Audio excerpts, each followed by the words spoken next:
You are listening to WVEB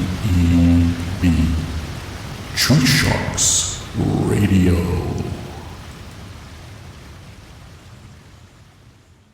All right. Hello, everybody out there in Podbean land and podcast land, whatever. This your host and friend, the DJ, the Sand Tiger DJ Southeast Vince, coming at you from a place called Durham, North Carolina, and welcome to the show. Today is another edition of Black by Color Only, a division of Truthsharks Radio. I am your host, like I said, Southeast Vince, and welcome to my show. Once again, I'm still in the process of, polishing the show up and everything. So some things might not sound kosher or whatever, but the show must go on. Now, I don't have a number for you to call in, but I think you have a call in. I think there's a way to call in. And if you do, I'll be able to see it and I'll be able to put you onto the show. But if you want to interact with this show in any kind of way, you have a question or a comment, make sure you season it well with respect, because if you're a person who likes to indulge in ad hominems and character assassinations, gaslighting, trolling, uh, uh, excessive profanity, things of that sort, it will result in you having a very short time on this program. Okay, we're adults here and we can hold an adult conversation. You don't have to agree with me. I don't care if you agree with me or disagree with me, but just be sure you're respectful in your interactions on this program. But I'm hoping to get this thing polished up. I was supposed to record a show last week, and things just fell out of place and whatever. But hopefully, I'll get to the part where I start recording podcasts for this podcast, so to speak. But anyway, today's a live, and that means you can come in, say whatever you want on the chat. You can come in, call in, whatever tickles your fancy, But like I said, be aware of my aforementioned warning. Don't come here being a fruit bat, okay? And a fruit bat is a person who just likes to uh, join a conversation just to be disruptive and things of that sort, And that's not a way to carry on a conversation. But anyway, I've had a rough week this week. And usually I'll work Monday and Tuesday, take off Wednesday, and then I'll work that Thursday and Friday, work 10 hours a day. But this week I had a dental appointment on Friday, which was yesterday. And I told my boss I will work I'll work Monday, Tuesday, Wednesday, and Thursday and be off Friday because I had to get somewhat major dental work done. Yesterday was a deep clean. They had to pop me with the needle and clean my teeth because it's been a while since I had been to the dentist. So they had to do a deep clean and get it all done. But the person who did work on my teeth, she said, this is the last time you'll have to get the shot, if you come in regularly and everything. And me being a person who doesn't like needles, that sounds like a pretty good deal to me. I used to have a very deathly fear of needles. But now I still feel like I get nervous when I know I had to get a needle done, but it's not a fear, so to speak. Is just nervousness. I guess some of the fear that I used to have, my body just automatically reacts and, oh, you're going to get a needle. But it wasn't bad. It wasn't bad at all.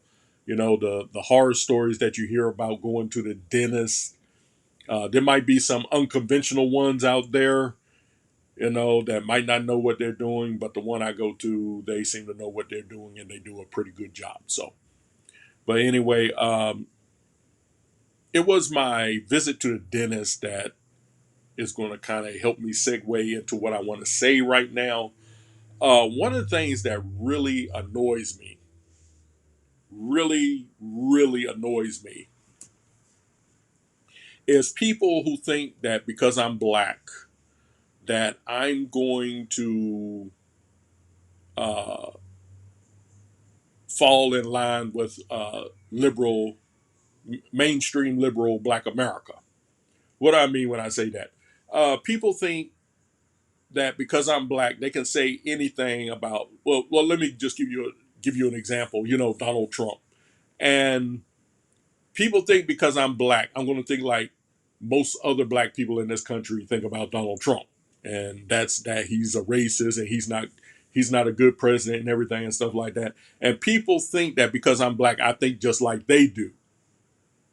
You know, other black people, and it annoys me because it's telling me basically in a roundabout way that you're not an individual. You cannot think for yourself. You got to think along the lines of the monolith. You got to think along the lines of the collective. And I don't want to think along the lines of the collective. I understand that I am a black person, but I also understand that I am an individual. I have different dreams and aspirations than other black people, and I can think for myself. I don't need to go along with the line of a group to understand how I should be thinking. And sad to say, people think because I'm black, they could just say anything about Donald Trump and they think I'm just going to automatically agree, or if they say something in favor of Barack Obama, they think that I'm going to automatically agree with them. And the thing that bothers me the most is people don't stop and think like, okay, I'm about to share this about my dislike for this person or my like for this person, but I can't. But I need to understand that this person isn't necessarily going to think like I do. I know he looks like me; he's got the same skin color and everything, but it doesn't necessarily mean that he's going to agree with me. And the reason why I say this was because when I went to the dentist yesterday, there was this older black woman. She looked like she may have been in her 60s, maybe approaching 70, maybe. And she was preparing me for my dental work. Another lady came in and worked on it, but she was preparing me. And I was telling her I was a little nervous because, you going to the dentist. I mean, um, and I said, I'll be okay. I'll be okay. And she said, well, yeah, God is still on the throne. And I told her, I said, yeah, I like that. I like the sound of that. And so she came back to me and she said, even though Donald Trump and Elon Musk are in the White House, God is still on the throne. And why people feel so comfortable talking to me like that, I don't understand it, and see, it wasn't my place to go into a political diatribe or whatever at that point. I'm there to, get my teeth done and everything. But I'm sitting there talking to myself like, people think that because I'm black, I'm going to think like they do. I'm not going to think like you do simply because I am black. I'm an individual. So, when you come up and you talk in favor of one person or you speak, down about another person, don't get it in your mind that because I look like you or because I'm black, that I'm going to think like you do, because I don't. And see, that's the problem too, because if you show that you don't think like they do, they feel like, something is wrong with this dude. I mean, this is how I think. This is how all my black friends and my black family members think. But this guy, he doesn't think like I do. And they they tend to take it personal, which is another thing I don't understand.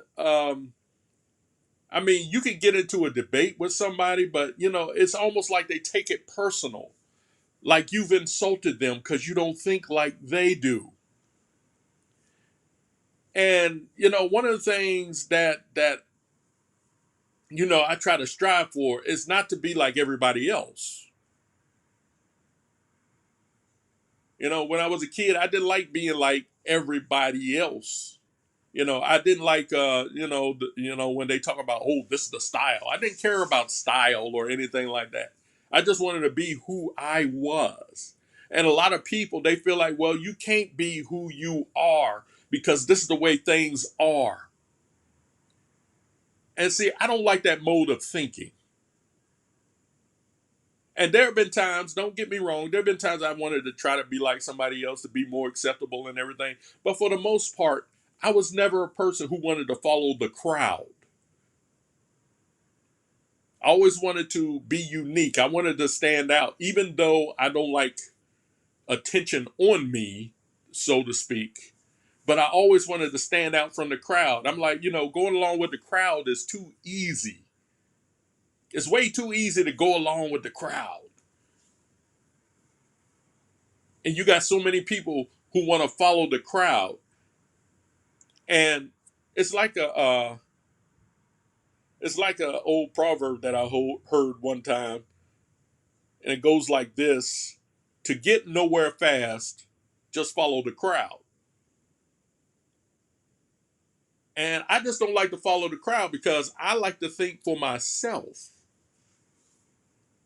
And I don't know why people feel threatened because a person wants to assert their individuality. I see myself as an individual. Yeah, I'm a black person. But that doesn't mean that I agree with you simply because you are a black person. That's not how I roll. And, like I said, people think that because I'm black, I'm supposed to think like liberal, mainstream black America. And I'm not going to do that. Because there's all I tell people that, and I say this ad nauseum, I know I do. I say that I am about the truth. The truth transcends all races, transcends all ethnicities, transcends all nationalities. That's what I am about. The truth. If a black person is dispensing the truth with me, is sharing the truth with me, I'm going to listen to them. If a white person is sharing the truth with me, I'm going to listen to them. I don't care who you are. If you are about the truth, you will have my ear. But see, I don't follow along the lines because, we're a certain group and this is how a lot of people in this group usually think. I don't care how you think, is what you thinking along the lines of the truth. Too many times people they don't want to follow the truth. They just want to follow their own ideals, their own personal points of view. That's the only thing that they care about. Because the truth makes a lot of people uncomfortable. And me, I've learned over the years that no matter how uncomfortable it makes me, I want to follow the truth. I may be have a hold to a certain amount of beliefs that I may have held on to for decades, but I'm man enough to understand that when the truth comes out and destroys my uh, mode of thought or my opinion about a certain thing, even though I've been following this way for decades, if I know that what I am being told is the truth, I'm going to follow the truth. And I'll say, hey, for so many years, maybe 40 years, I believe like this, but now the truth has come up and shattered my opinion. Well, then what I'm going to do with that opinion is I'm going to take the proverbial brush and dustpan, sweep up my opinion and throw it in the trash and hold on to the truth. That's how it is with me. I don't care how long I've held a certain thought. If I know this is the way I've been thinking for 40 years, but you come and tell me that what I've been believing for 40 years is not the truth, then hey, I know I've held on for this for 40 years, but now the truth has been revealed, so I'm going to drop my opinion and follow the truth. And what I see, sad to say, I see a lot of people when you show them the truth about what they've been believing, they believed it for such a long time. And it almost feels like it's tearing them apart to reverse their opinion, to get rid of their opinion and start following the truth. I can sit here and tell people, about this person or whatever, and not because I'm gossiping or anything like that, but because of what I've learned. I can show them the receipts and everything, and they will still follow what they've been believing for decades, and that boggles my mind.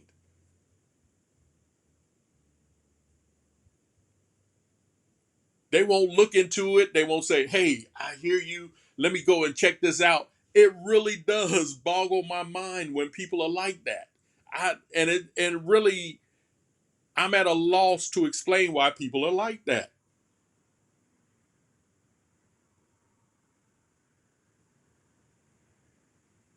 But people would rather believe the lie. They rather believe the uncomfortable. They would rather believe the comfortable lie instead of holding on to the uncomfortable truth.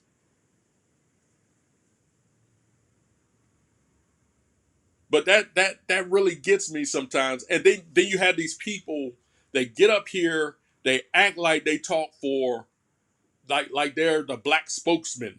They stand up there on their soapbox and they're like, "This is what we black people go through, and we gotta go through this, and we gotta go through that, and we gotta stand together, and we gotta work 5 times as hard as the white man." And I look at them and I say, there's never been a time in my life that I've had to work harder than the white man. There, I was telling someone the other day. I said I've been working.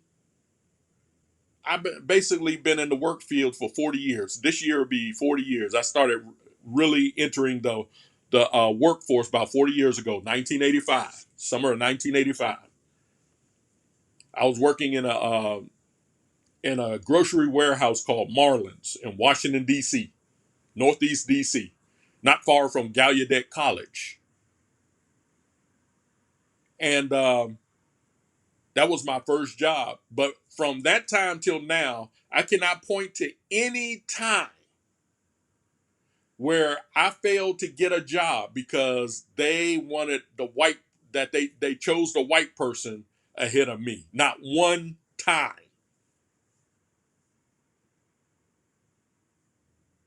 I can't point to any time I can look back and say, you know what? I didn't get that position because they wanted a white person. Not one time. And people say, "Oh, you're lucky. Oh, this, you didn't grow up like all the other black people and everything." But see, what you are saying when you say you're not, you didn't go through what a lot of other black people have gone through. You're, in a way, you're making my point, because there are some white people. White people get accused of white privilege. But there are a lot of white people out there. They're like, "Well, give me some of this privilege because I don't feel like I've lived a privileged life." I was my supervisor on the job where I work. He and we got to doing some small talk and everything, and we were telling him about how we were telling each other about where we lived at, how we grew up and everything and stuff like that. And I told him, I said, I can't come up with a story. I hear a lot of people say that they grew up poor and they had to, the where they lived, and they had to do this and do that and everything. And I look back on my life and I'm like, I didn't grow up poor, and I was living in the 70s and the 80s. I didn't grow up poor. The house I lived in, I lived in a townhouse in Seat Pleasant, Maryland. Nice townhouse, be honest with you. Didn't have much of a yard or anything, but it was a decent townhouse. It was 3 stories. And then we lived there for a couple of years. And then after that, we moved to a house in Oxon Hill, Maryland. Now, the area where I lived at, it's not known as Oxon Hill. It's now known as Fort Washington. And that house was just under 2,000 square feet. And our house sat on a third of an acre of land. Now, a third of an acre of land is not as small as you think it is. We had a huge backyard when we first moved to this house. It was a huge hill in the backyard, and I think it was the winter of 1977. We had these plastic sleds, and we were riding these sleds down this hill. Now that was the only year we could do that, because the next year my dad, got some workers together, and he put in a almost all brick patio because the land was so big. Now that piece of land was so big that developers were going to put another house on that property, but those plans fell through, and it became basically our property. So we sat on a third acre of land, had a huge patio. Whenever they would have a block party or whatever, people would come over to our place because we had the joint. And good thing about it was we sat right there. There was a street that ran perpendicular to the street that we lived on, and I don't know how, I can't tell you how long that street was. It wasn't quite quarter of a mile, but it was long enough where it was another house that sat on that street, but the street, it ended at a certain point, because if they continued, they would have been cutting through a gas line there. So the street stopped there, and there was a hill that you had to go over. And once you came down the other side of the hill, that's where the street continued. So there was a big hill between, that street, between the two sections of the street. And we used to play touch football there because you didn't get a lot of traffic there. The only car you would see was whoever lived in that one house. And so we used to play touch football in that, on that street. And my boss was saying, Vincent, now my boss is white. My boss said, Vincent, I wish I had grown up. He said the house I grew up in was 1,100 square feet, which is still a pretty good size house, but it's about 900 square feet smaller than the house I grew up in. And I forgot how big the townhouse was that we lived in. That was a pretty big townhouse.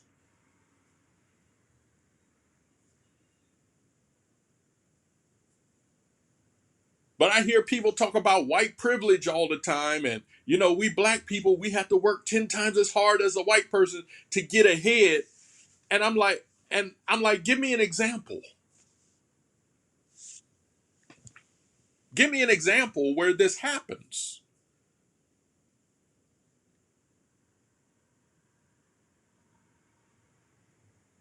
I tell people, a lot of what I hear on the news and whatever, and I see these black leaders getting up and talking about the white man this and the white man that, I don't know what they're talking about. I'm not saying that there are no racist white men out there. I'm not saying there are no black people out there that haven't fallen prey to racist white people. I'm not saying that. I'm pretty sure there are racist white people out there.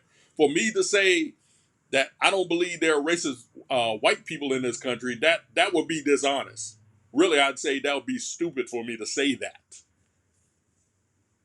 I know there are racist white people out there. I've been called a nigger on 2 occasions by white folks. But the last time a white person called me a nigger was in the 1980s. Now, I don't know how many times I've been called that same term by black folks. I don't know how many times I was called that name by black folks.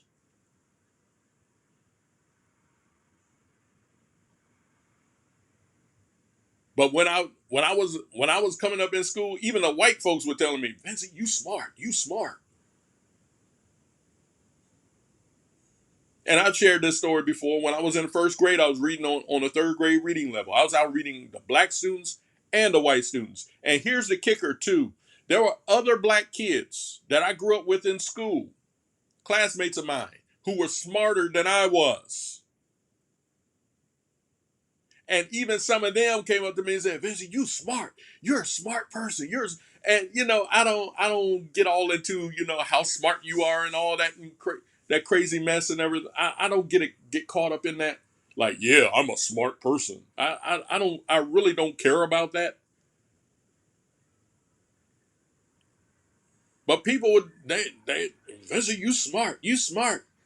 I remember when I was in 12th grade in 1985. It was the first semester of my senior year, and I was in this class. I guess it was a government class, and every Friday the teacher would come out with a trivia game called the WJLA Channel 7 trivia game. And WJLA is Channel 7, that's the ABC affiliate up in Washington, D.C. And because I lived in that area, that's where we got our ABC, you know, footage and everything and stuff like that. So every week he would pull out this game and say, okay, every Friday we're gonna play this trivia game. And every week my team won. Every week we went undefeated for that semester. And the reason why was because I was the one answering most of the questions. And I'm pretty sure the teacher was looking at me like, my goodness, his grades don't reflect it, but this boy is smart. And I figured, hey, this is my senior year in high school, so I might as well go out on a bang. So every week they played that game, and every week my team won. Every single week. And people were getting mad. They were like, what is up with this boy? He probably go home and watch the news all the time. It was just a lot of that. A lot of the questions they asked just came second nature to me. I mean, it wasn't like I was trying to make like I was smarter than everybody in the class or anything like that. This stuff just came natural to me. And I found it kind of mind-boggling that the other kids in the school didn't know that either. In the class didn't know that either. You know.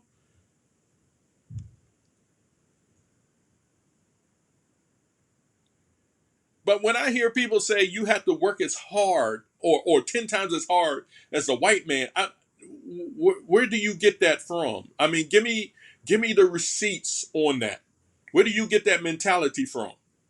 Because I tell people this, because I keep hearing people talking about white supremacy and all this and everything. Look, let me tell you something.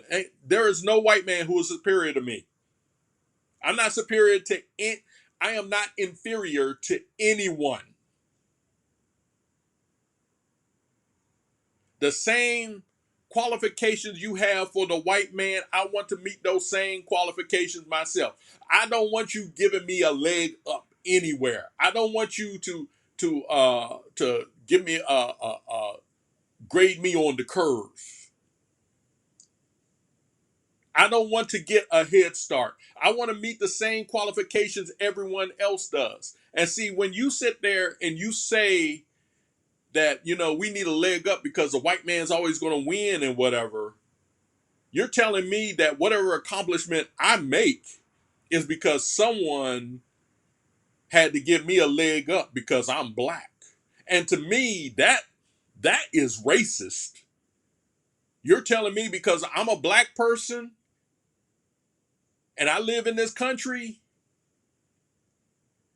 and because I'm a black person, someone needs to give me a leg up in order to be equal with the white folks. Someone has to help me, has to boost me up, figuratively speaking, in order to be able to match up to the white folks.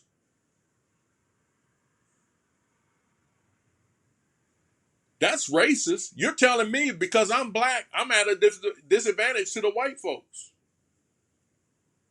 I'm not inferior to the white folks. And I guarantee you, most white folks in this country don't give a flip. Don't give a flying flip. Don't give a ripped pair of jeans about me being black. Some of the most helpful people I have had in my life have been white folks. And when I see a white person, I don't see a potential racist. Anyone can be a racist. Black people too. But I don't go around this life talking about and bemoaning what the white man is doing. I don't care about what the white man is doing.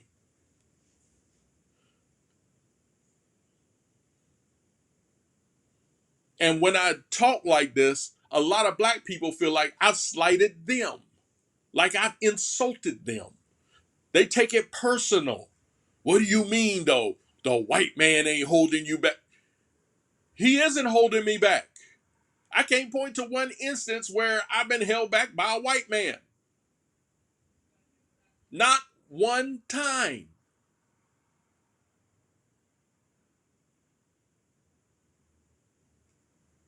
And shoot, I grew up in the era after the civil rights movement. I grew up in that era. Yeah, I seen the racist white folk, yeah. But you know what I had the common sense to understand is that not all white people are racist. But see, I look at these people on social media and whatever, these so-called black leaders, and they act as if we have to be careful around the white man. We got to be careful about these white people. They watching us.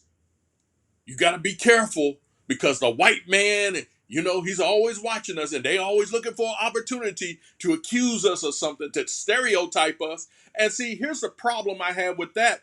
Well, if we would learn some etiquette, if we would learn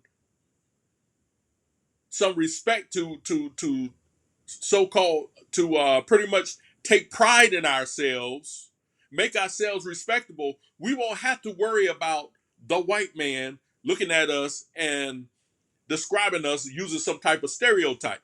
Because a lot of times, a lot of these, a lot of black folks, a lot of my fellow black folks, they're pushing the stereotype. They think they can live any kind of way that they want to, and the white man is supposed to just accept them. And I look at them and I say, see, you all making the rest of us look bad. Y'all make, fatherless homes. Y'all make those of us who want to be fathers, who have taken the step to be fathers, because there's so many of you all out there who are cheating out on your job as being a father. And then you want to sit there and say, well, the white people say, we aren't good fathers. Well, sad to say, too many of us aren't. They say we always committing crimes. More than half of the murders committed in this country are committed by black people. More than half. I think the statistic I heard was 53% of violent crimes are committed by black people.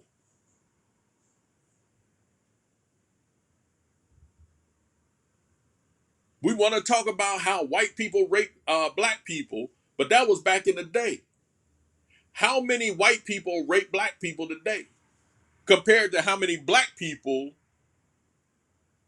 rape white people? Someone please make this make sense to me.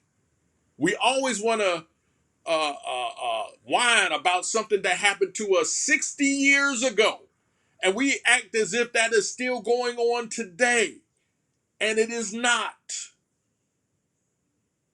And then when I get up here and start talking the way I do, people want to call me a coon. They want to call me a sellout. Oh, you're an Uncle Tom. You're an Uncle Ruckus. You're an Oreo.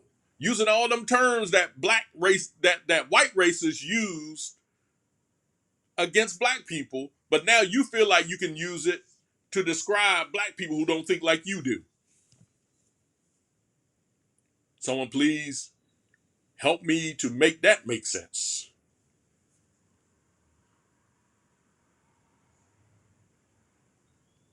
I understand I'm a black person. I understand that. I understand there are white people who don't like me.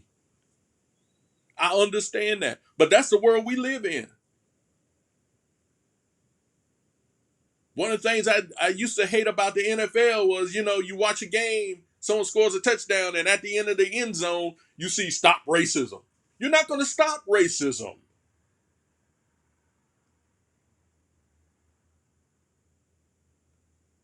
And here's another thing, too. If a white person hates me, I'm not going to force him to like me. See, we got this thing all mixed up. We think a white person who doesn't like us, he's a racist. We got to call the cops on him. We got to get the government in on this. We got these white people who don't like us black people. I'm like, so what? That's their problem, not mine. One of the things I had to learn when I was growing up was there are going to be people out here who do not like you. And they might not have a reason for it. They just don't like you. And that's something that I've come to grips with. There are people who are not going to like me. If I go to a restaurant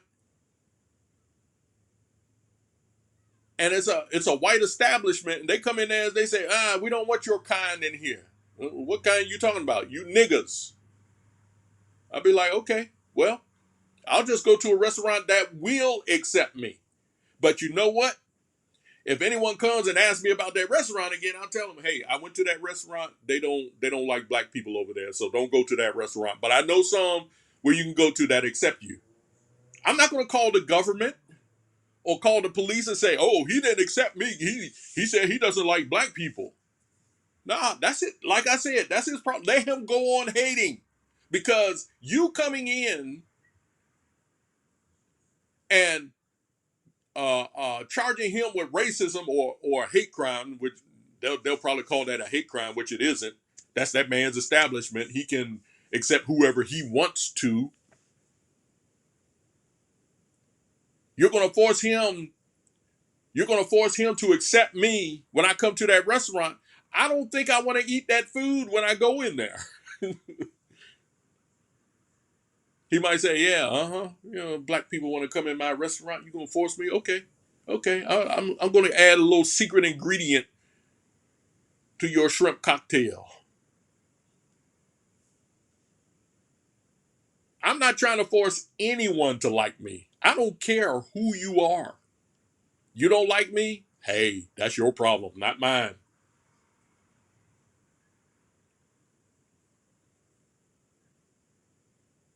But once again, the problem in all of this is you got these leaders who keep talking about the plight of black people and what we got to go through and all this. They keep talking this mess, and I'm like, you all don't know what you're talking about. All of us don't go through. Oh yeah, well, because you didn't grow up like the other black people did. What do you mean when you say that? I actually had someone tell me you didn't grow up in black neighborhoods. I told you where I grew up at. Go to Fort Washington, Maryland, Oxon Hill. Go to Seat Pleasant, Maryland, right outside of Southeast Washington, D.C. Tell me those aren't black neighborhoods. Matter of fact, Prince George's County, the county in Maryland that I grew up in, they say it's one of the, if not the number one most prosperous black county in the United States of America, which I didn't know until a few years ago. I was like, wait a minute, I grew up in Prince George's County.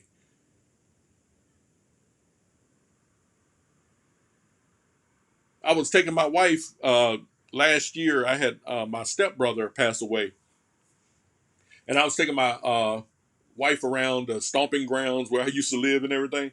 And they got some nice houses in Prince George's County, same area where I used to live. And we see a house that looked like a big old mansion, and I will point to it and say, "Honey, let me tell you something. I guarantee you, 9 times out of 10, That's a black person that lives in that mansion right there. I guarantee you. Go up there, knock on the door, boom, boom, boom. You'll probably see a black person come to the door, and it won't be Jeffrey.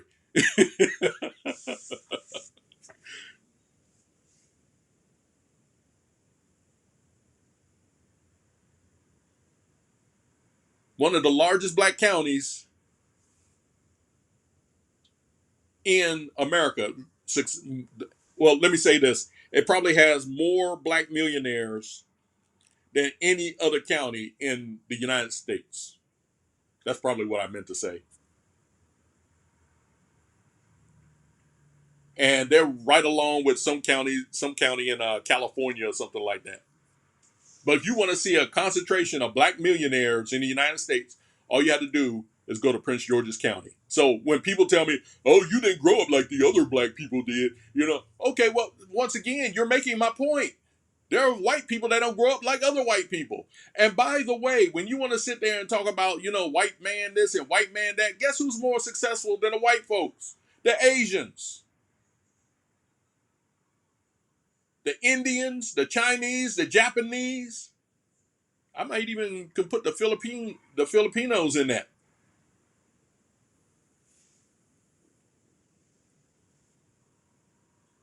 Nigerians, which are from Africa, not Asia, but still, they're black too. Guess what? They're one of the most successful people in this country. In Houston, Texas. 2/3 of the Nigerians that live there, they're college graduates. But oh no, we gotta work harder than the white man. And see, we're so focused on the white man, what the white man is doing. We're not even paying attention to our own success. We so concerned about so what? Let the white man be successful. So what? You chase your own success. Don't worry about theirs. So what? If they're higher up than we are, so what? You go and work your own success. But I tell people, my problem is not the white man. I've had black people tear me down. Matter of fact, most of the criticisms I've gotten were from black people. Most of the people used to bully me, black people. People used to talk about my skin color, black people. People used to talk about my nappy hair, my how I walked and how my voice sounded, black people. Every now and then you have a white person come in and criticize you and everything. I remember one time this white person was talking about my nappy hair and everybody laughed. The black students and the white students. So don't give me don't you miss me with all this racism stuff. The white man holding you back. Now you think he's holding you back, but really the person who is holding you back is yourself.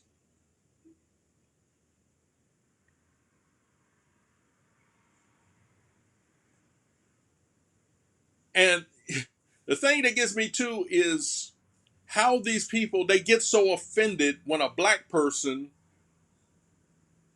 doesn't think like they do. When one of their fellow black men, black woman doesn't think like they do. They call them coons and you just playing out to the white man and all that crazy mess. I shared this thing about this preacher in Atlanta named Jamal Bryant. We, and from what I can see, we're going to be talking about Jamal Bryant a lot on this podcast, whether it's live or in the recordings. We're going to be talking about him a lot, but he's not the only one. We got William Murphy and some. It's a bunch of them in Atlanta.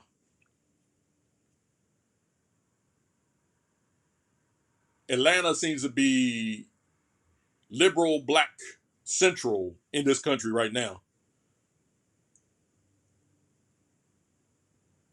You know how they abbreviate Atlanta? They call it ATL. Some people are starting to call it AT Hell. But you listen to people like Jamal Bryant. Jamal Bryant, he he he he wants to start this boycott of Target. because they got rid of their DEI hiring practices. And my thing is, what benefit has DEI been to the black community? DEI didn't help more black people get jobs or anything like that. Matter of fact, black people were getting jobs long before DEI came into play. And he's upset because Target and Walmart and all the rest of them said, you know what, this DEI thing is not working, so we're going to cut it out. We're going to dissolve it.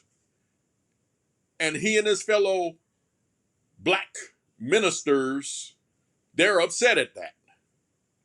And they're saying, oh, it's racist. So we're going to go on a 40-day fast. The 40 days that lead up to Easter, that's what they call the season of Lent. And they tried to equate that with Jesus's fast when he was in the wilderness and he was being tried by the devil. And they want to say we're going to go on a 40-day fast of Target because they want to get rid of us. Some crazy mess he was saying, but one, and he tried to equate it to the Montgomery bus boycott. You see what happened? You see what happened with the Montgomery bus boycott? We're going to do the same thing with this 40-day fast. Well, first of all, Montgomery bus boycott did not end segregation in Montgomery.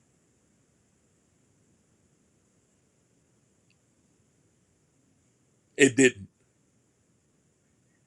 When the segregation ended in Montgomery, the bus boycott was still going on.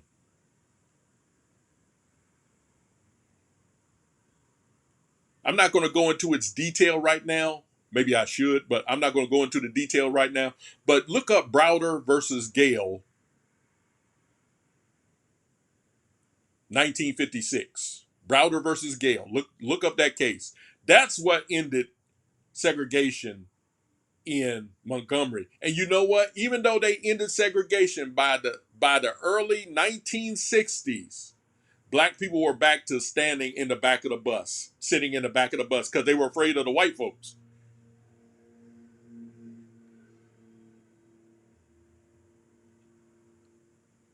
Bet y'all didn't learn that in your history class, did you? But he's saying that this is going to be like the Montgomery bus boycott, and basically what Jamal Bryant is doing. He has visions of grandeur. He's hoping that this is equating the Montgomery bus boycott, and if he gets the desired result, he can say, "Yeah, I led this. Yeah, I'm I stand on the same pedestal with Martin Luther King. Yeah, I'm the one that led this. Yeah." You know what the Bible says about a proud look.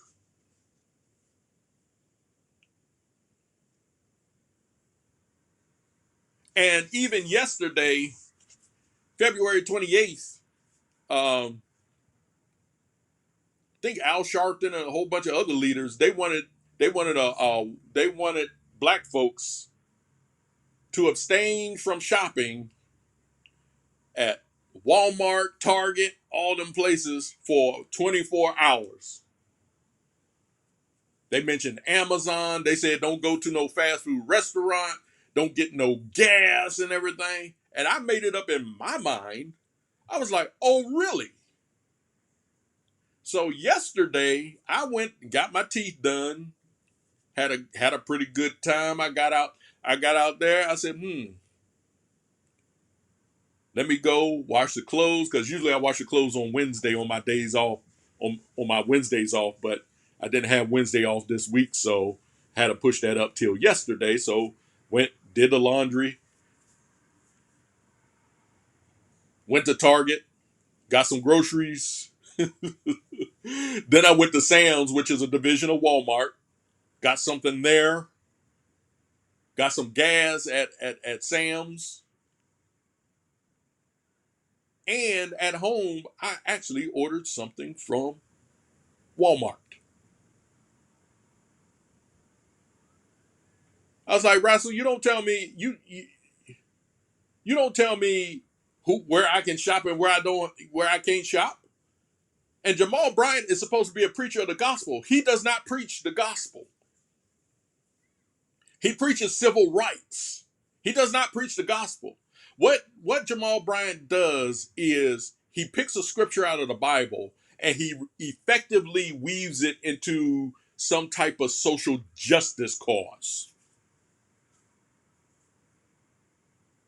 He turns a descriptive text in the Bible and makes it an allegory uh, for social justice. That's basically what he does.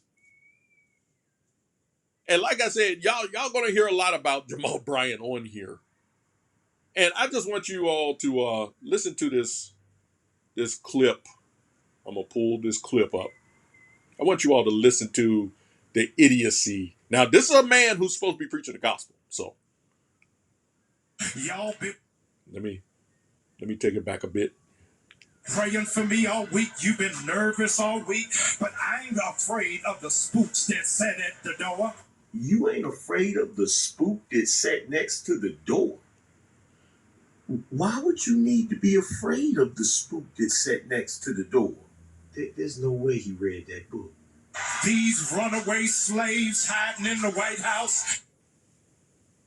This is somebody else's video, but you know, they got clips of Jamal Bryant. He said these runaway slaves in the White House. And I'm like, yeah, I am a runaway slave, idiot. You know why I'm a runaway slave? Because I'm not on the plantation. You doggone Skippy, I'm a runaway slave. These runaway slaves. So what you're saying, are you saying that you're still a slave, Jamal Bryant? Is that what you're saying, man?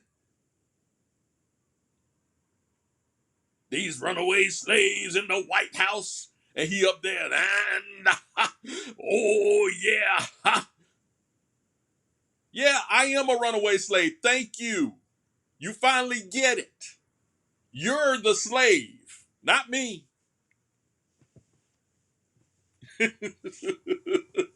I'm off the plantation, buddy.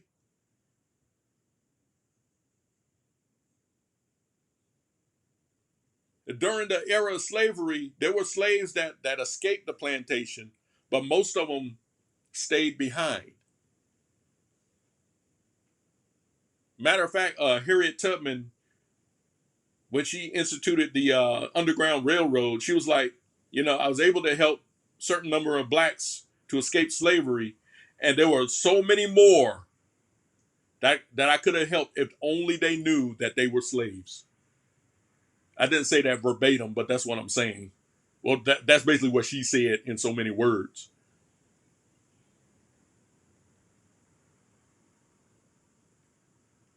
Because there were certain people, they said, no, I don't like the slavery deal. And she helped them to escape. And she said there were so many more that she could have helped. There were so many more that she tried to help. But they'd rather stay on the plantation. See, that's what Jamal Bryant is. But he wants to make it like, oh, those who escaped the plantation, those people, they're you know, they're the coons. They're the sellouts.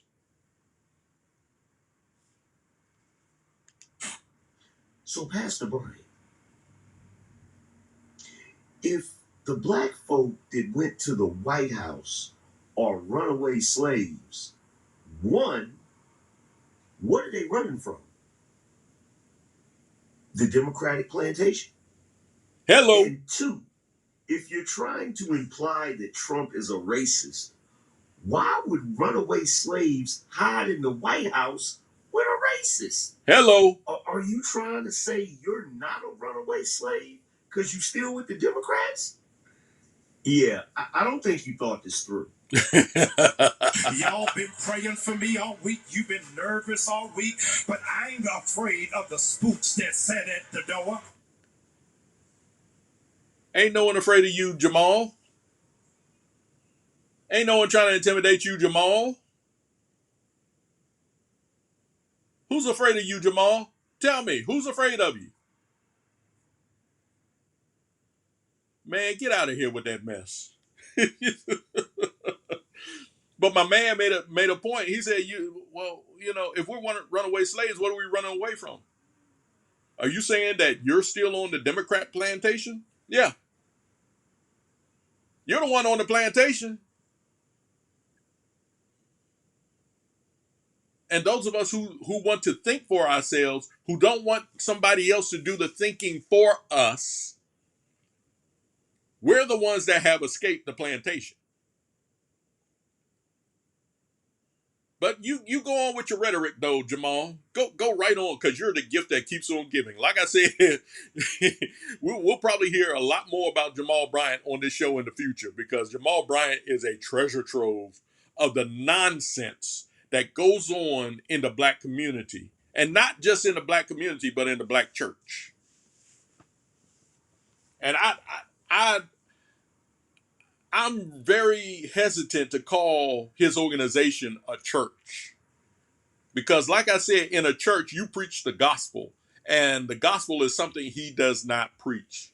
All he does, like I said earlier, he'll cherry pick a scripture and he'll twist it to fit his social justice views. That's all he does. That is not preaching the gospel.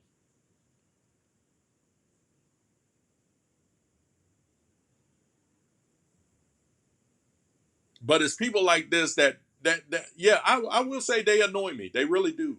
They pluck my nerves. And you might sit there and say, well, you're thin skinned. They should be plucking your. Well, they do pluck my nerves.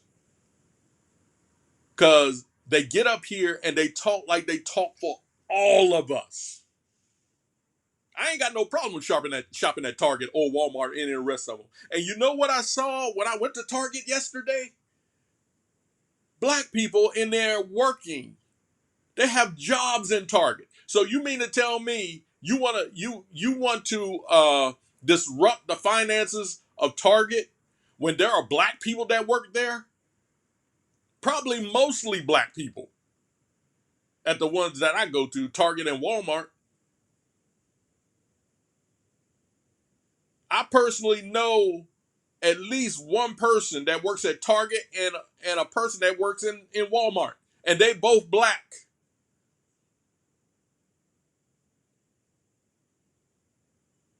And you think Target is scared of you? You trying to get 100,000 signatures of people who will make a commitment not to shop at Target, and not only that, you want people who are partnering with Target to end their partnership and go online.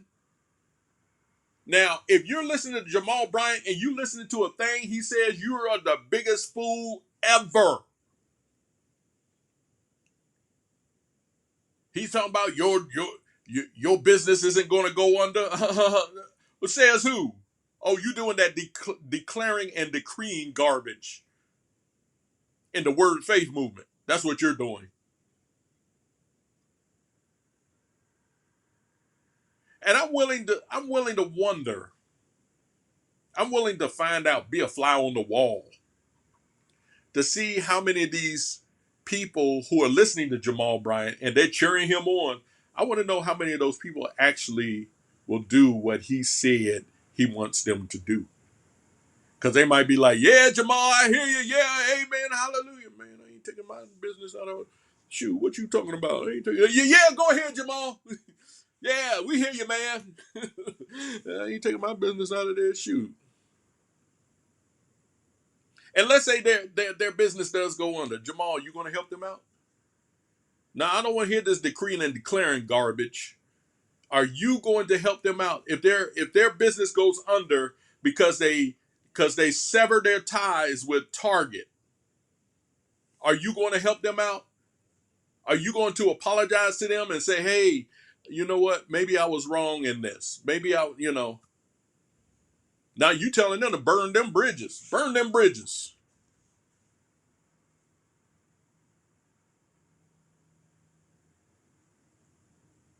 Nah. Nah. And see, this is why I don't listen to these rascals. You got people like, Roland Martin. Oh gosh, that's another one. Roland Martin. Oh yeah, Joy Reid. Joy Reid. You know, she lost her job this week. She lost her job this week because you know the ratings on her show, The Readout, they weren't up to par, so they decided to part ways with her. And she gets up there, you know, and people who used to watch her show, they up there talking about, oh, this is racist, but she's being replaced by another black woman.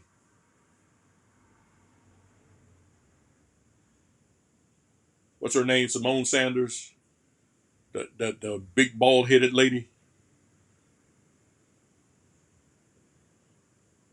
And I think who's the guy that used to be the head of the RNC, Michael Steele. He's supposed to be in that time slot, and some Hispanic lady's supposed to be there. So you know, people want to go around here and talk about Joy Reid, you know, getting fired. That's a sign of racism, and she's being replaced by two black people and a Hispanic. Where's the racism at? You know, and Joy Reid, she gets up here, she's crying, and she talks about my show had value. Well, if it had value, then why did it get canceled? And see, Joy Reid is another one who gets up there, you know, bloviates about the the the bloviates about white supremacy all the time. And she's another one that gets up there and talks like she speaks for all of us.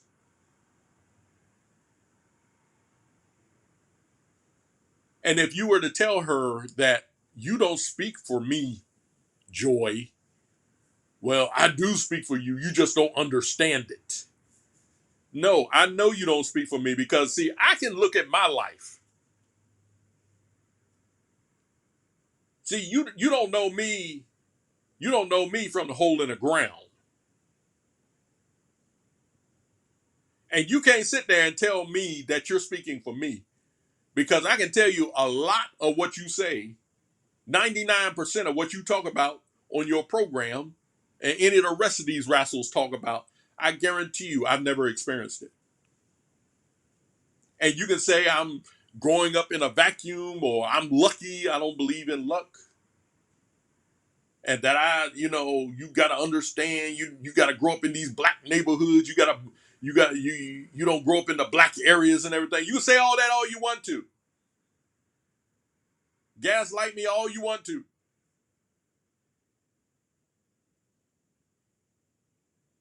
But you don't know me individually. And one black person experience is not every black person experience. I've never been pulled over by, well, I've been pulled over, but I've never, when I got pulled over, I've never been told, hey, you, get out the car. Get out the car. I've never been told, I've never, you know, had a police officer have his hand on his gun when he was interacting with me. But when you hear these people talk like this, they talk like all of us black people go through this. We all don't go through. I guarantee you, most black people don't go through that. I guarantee you.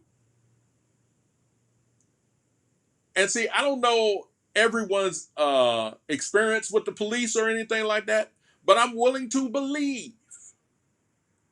I'm willing to believe that a lot of these stories I keep hearing about, you know, cops interacting with black people and a black man, you know, meeting some negative consequence with meeting with the white officer.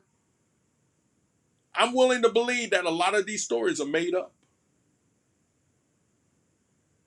Now, I'm not saying you are making them up, but I'm willing to believe that they are. Well, you can't tell me. I know what. Well then, when the reverse is the same for me, you can't tell me what I've experienced either. So don't sit there and say, "Oh, it's because you ain't grow up like the other black people." The lies you tell.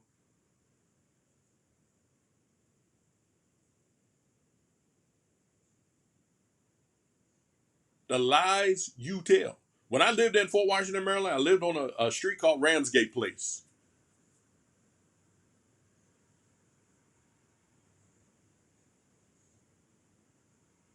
It was called Ramsgate Place. I think it was about 20 homes on that street, if I'm correct.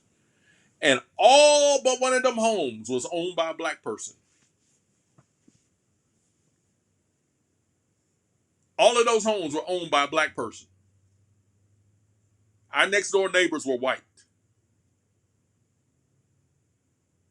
They moved out after, I don't know, 2, 3, maybe 4 years. White flight, white flight. They didn't want to be around all those black people. Maybe they didn't. So what? I don't care. I mean, so what? They said, hey, too many black people here. We want to move. So I don't care.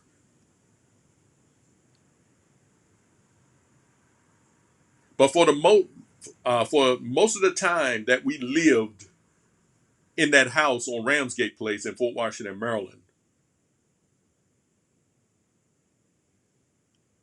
it was mostly black. After the white family moved out, a Filipino family moved in next door. They didn't stay long, but after that, after they moved out, Ramsgate Place became 100% black. So don't tell me I don't know what it is to live in a black area.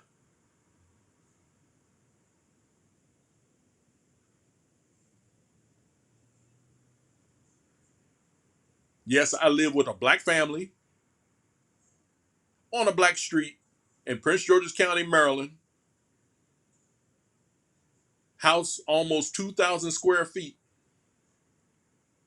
and there were other black people on that street as well. Basically all of us were black, except for the 2 exceptions that I just mentioned. So when people come up, they say, "Oh well, you just didn't grow up like the other black people." Explain to me how other black people grew up. Explain that to me. No, I didn't grow up in the ghetto. No, I didn't. I can't say I had a privileged life. I can't say that.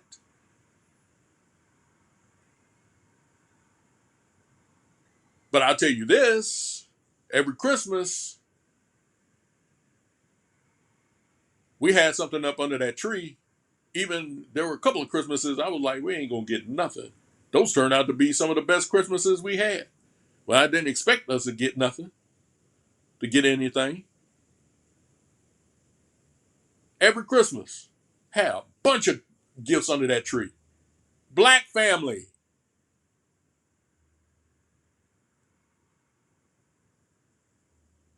So you all don't get up here and say we black people.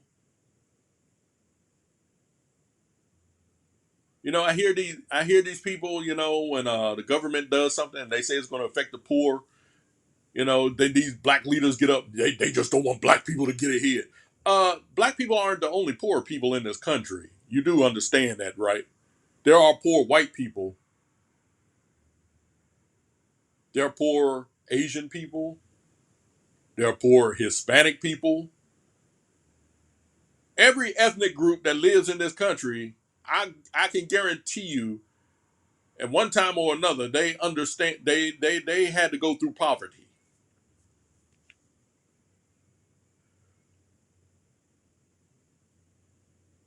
And I listen to these people, and I'm like, you all are just so out of touch. You're up there, you're millionaires. Joy Reid is a millionaire. Simone Sanders, millionaire. All of these black people, Al Sharpton, all the rest of them, they millionaires. And check and see if they live in black neighborhoods. A lot of these black preachers, when they get them a house, guess where they're living at? They're living in the mostly white areas.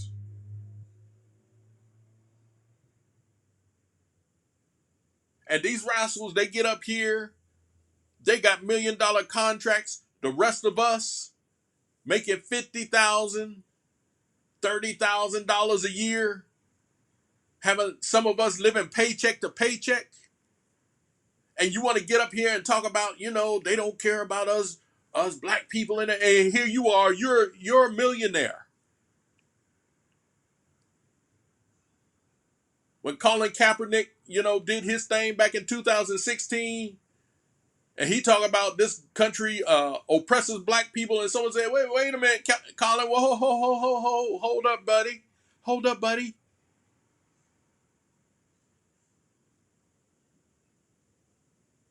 You took your team to the Super Bowl, almost won the thing. You're a millionaire. Matter of fact, you got an $8 million deal from Nike. I think it was a settlement or something like that. And Nike awarded him $8 million. What are you talking about, dude? You're not being oppressed.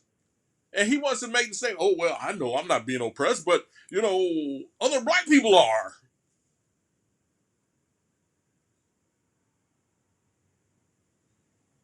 And I'm sitting there like, you got to be kidding me. This is a guy who his who was a product of a white parent and a black parent. The black parent didn't want to keep him. Of course, the white parent didn't want to. Went into foster care. He was adopted by two white people.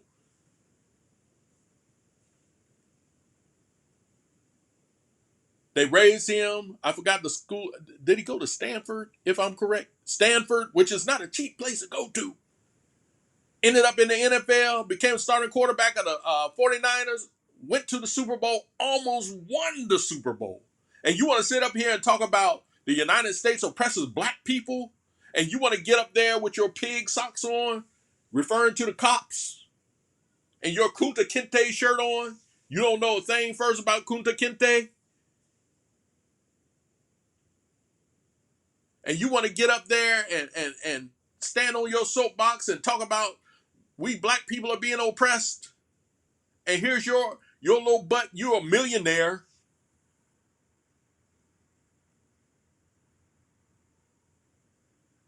Give me some of that oppression. Shoot. Give me some of that oppression, Colin. Any of the rest of these black people get up here talk about, oh, the white man want to hold us down. Oh, when a black person goes missing, they don't give them as much attention as when a white person goes missing. That's one of the things that ticked me off about Joy Reid. She got up there talking about, there's a term for this. It's called missing white woman syndrome. I'm like, there ain't no term for it. You came up with that yourself.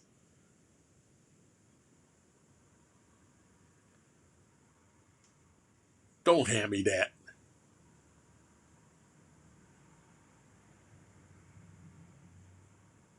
And some of these wrestlers, I just can't stand to listen to them. Roland Martin, definitely. What's that guy on the Young Turks? Rashad Ritchie. And when you see these people, it's almost like they're they're spoiling for a fight. They already got the attitude, the anger is already there. And when they want to ask people a question, and people try to answer the question, they always want to cut in. Well, what about this and what? Look, dude, you're not going to waste my time. You, I'm sitting here listening to you talk and spew off at the mouth for 5-10 minutes, and I come in here and I just give you a 30-second piece of what I want of my answer. You want to just cut right on in like that? Because you think you know everything? Because you know better than the person you're asking the questions to? Instead of letting them answer the question? But you can sit there and talk for about 10 minutes. That's why a lot of, if I ever make it big, which I don't do this show to make it big, but if I were to get out there, go national or something like that, I doubt if I would get on a lot of these programs, because I already see how disrespectful they are. The View, Rashad Ritchie, Roland Martin. I don't think I ever want to do an interview with these wrestlers. Some people say, well, you're out there, so you got to. I don't know if I want to do an interview with them, because they're so disrespectful. They keep cutting you off.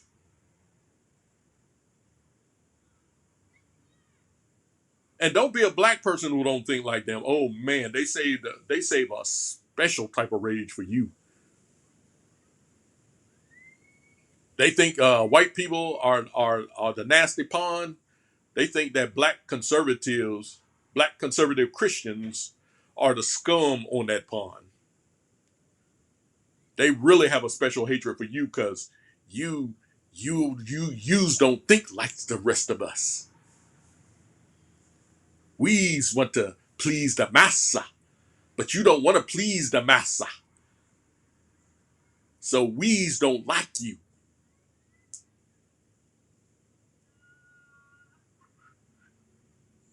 I don't know if I ever want to get on those shows. I see how they treat people like Candace Owens. I listened to this guy named one of the guys I've really gotten to listen to lately is a guy named Vincent Everett Ellison.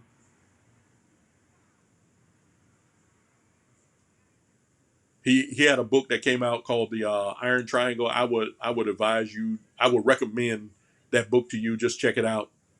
Dude does his homework. I was watching him today. He was talking about the Black Panthers. I was like, this dude does his homework. Roland Martin wanted to criticize him because Vincent Everett Ellison came out with a recent movie called "Will You Go to Hell for Me," and Roland Martin wanted to criticize him. And Vincent Everett Ellison said, "Well, let's debate about this. Let's get up here. Let's get up here and let's talk about this, Roland. Let's get up here and talk about this. Let's debate about it." He called Roland Martin out, but you know what? Roland Martin didn't respond.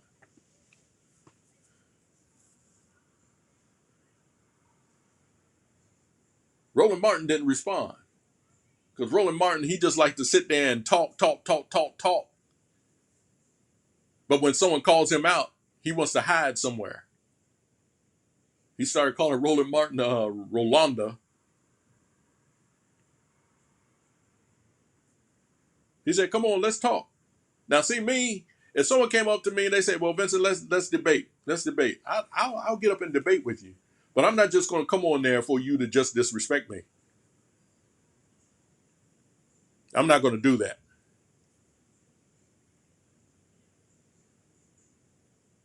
But Roland Martin ain't said anything about Vince Everett Ellison ever since then. He said his piece and he's going on to richer territory, I guess.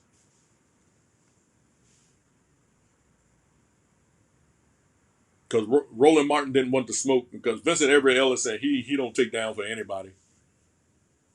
He don't take down for anybody.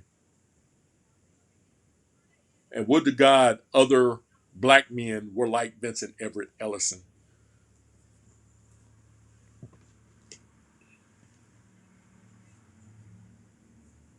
But Vincent Everett Ellison he's come out with 4 books. One's the Iron Triangle. One's called 25 Lies of the Democrat Party. It's other 2 other books he has too. But I would advise you to listen to him because he's very smart. He's very intelligent. Very he's very precise. He's very precise, and he's going to tell it like it is. He's not going to take back for anybody, and that's what we need in these spaces. We need people who are not going to take down for anyone, and that's why I do what I do because I want people to hear my voice and understand where I come from when I do what I do, when I say what I say.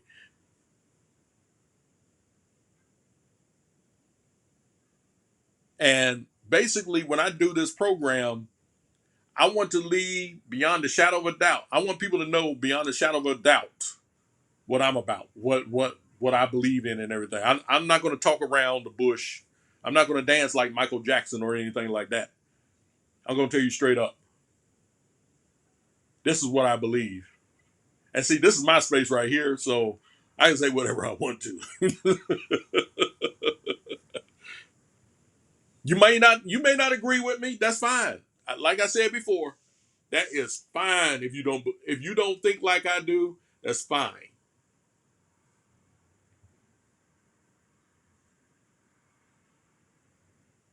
My thing is I'm not I don't cater to the disrespect, because when you disrespect somebody, you're basically not going to listen to them. And if you're going to be disrespectful, I don't want to waste my time with you. If you're going to waste my time, like some years ago, just a few years ago, had a guy come on my show, and he invited me to his show and everything, and I he came on, he asked me some questions, I answered them, we debated a little bit, and so the next week I wanted to come on his show and listen to what he said. He called me a black dog, a black comfort, a black conservative comfort dog for white conservatives, a black comfort dog for white conservatives, saying that I just do what I do to satisfy white people. And when I came on this show, I mean, some people were like, "Vincent, you shouldn't have gone on that show." I said, "No, I'm going to give them the benefit of the doubt." I already knew how it was going to turn out. I knew how it was going to turn out. I knew that I can explain whatever I want to, and they'll turn around and just still you know be disrespectful and everything. And I said, I expected that.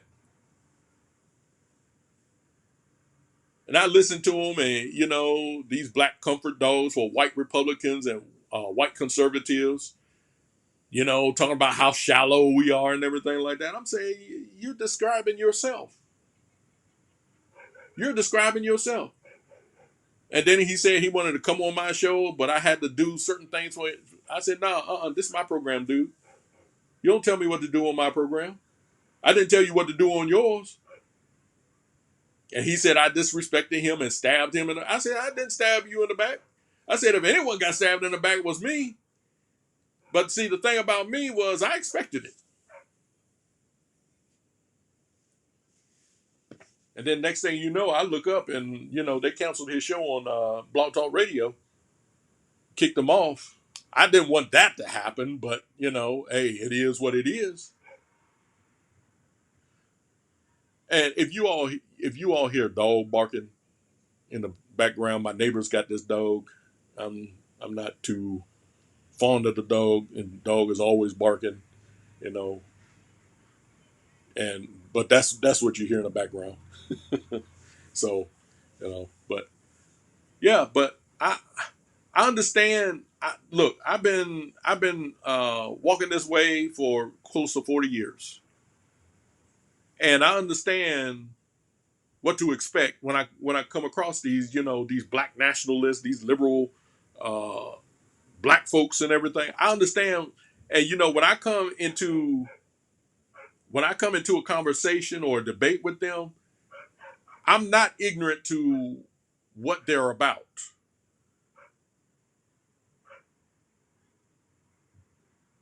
And sure enough, he played along, and I was like, "See, I told you all. This is how they are. You can't explain anything to them. And the thing about it is, it's not that he didn't agree with me. It was that he turned around and called me the black comfort dog for white conservatives, and all he had to do was say, I debated with this guy, Vincent. We don't agree and everything, and this is what I believe. No, he had to go and call me out my name. And I was like, wow, okay, yeah, I expected that. I knew, and when you encounter certain people, you're like, the reason why you don't want to say anything to them, because you sit there, you're like, hey, I can explain everything about me, but you're still going to believe about me what you want to believe. So why should I try to explain myself to you? Instead of saying, you know what, I respect what you say, and I disagree with you, but I respect what you say. So you and I are just gonna have to agree to disagree. Nah, they gonna turn around, and then when you call them out on their stuff, they want to say that you're the one that stabbed them in the back. I didn't stab anyone in the back.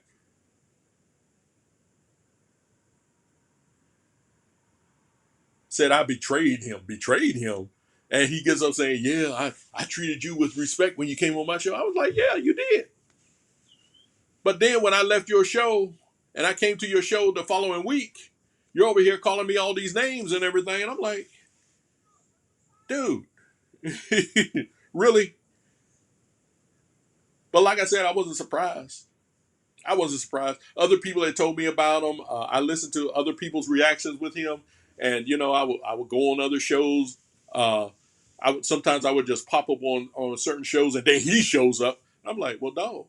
And then he'll come in and he would try to control the conversation. The host of the show will be talking about this thing, but he wants to come on there and talk about this. And I'm like, this dude think he can come on someone's show and and control the subject of the show. No, you can't do that, dude.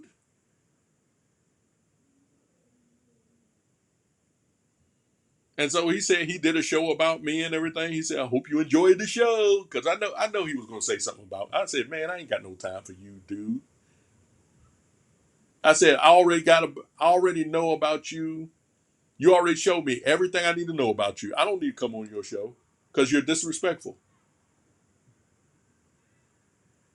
And one thing I don't tolerate too much is disrespect. You come on and you disrespect me, you know, oh, game's over, dude. Game's over.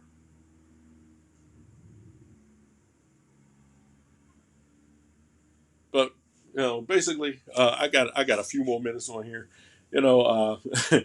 Hopefully one of these days I can do a show for 2 hours. Really, my dream is to do a 3 hour show. And like I said, I'm trying to get things polished up and everything. And I'm trying to start a video version of this podcast. But it's going to take some time. It's going to take a little bit of time. But we're gonna get there. We're gonna get there. Um, and I want to polish up the show. Do better introductions and everything and stuff like that. But really, the meat of the show is basically what you need to hear. And I know people say if you want more people to your show, you gotta, do this and you gotta do that and everything. And I say, well, basically, I don't come on a person's show because of how they introduce it, how they do their introduction and because of the sound bites and the sound effects or anything like that. I come there to listen to what this person has to say. And that's what I want people that's the mentality of the people I want when they come on this show. You know, and I hope I leave something with them that they can take home or whatever, you know. Um, And like I said before, I don't do this for the money. I don't do this for the audience or the likes or anything like that. I do this because it's an outlet for me because, going through the week and everything, there are a lot of things I want to say. And this show is like a vent for me. And if you disagree with me, that's fine. Just let me know. You can go to Truthsharks TV. Let me put this up in the chat room. Nobody came to my show today. That's fine. Truthsharks TV at gmail.com.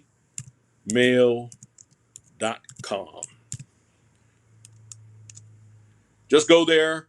If you want to leave a question or a comment, or you want me to you want to be a co-host on this show, or you want to be a guest on this show, just hit me a like, or just drop me a line at that email, and we'll set it up and everything, get it up for you and everything, and we can debate. You ask a question and I answer it, or I ask you a question and everything. But like I said, I want a simple conversation. I don't need this. You coming on my program and you trying to take over and everything and telling me and calling me out by name and everything like that. That's no way. That's no way to carry on a conversation. You know, sad to say, there are too many people who are like that, and I don't need that on this program. But anyway, my time is almost up. Hopefully you get something out of this. You all take care of yourselves. I should be back next week, God willing. But you all take care of yourselves. Stay safe out there. This is Vincent E. Brown. I am signing off. And until the next time, I'll see you on the rebound. You all have a great week.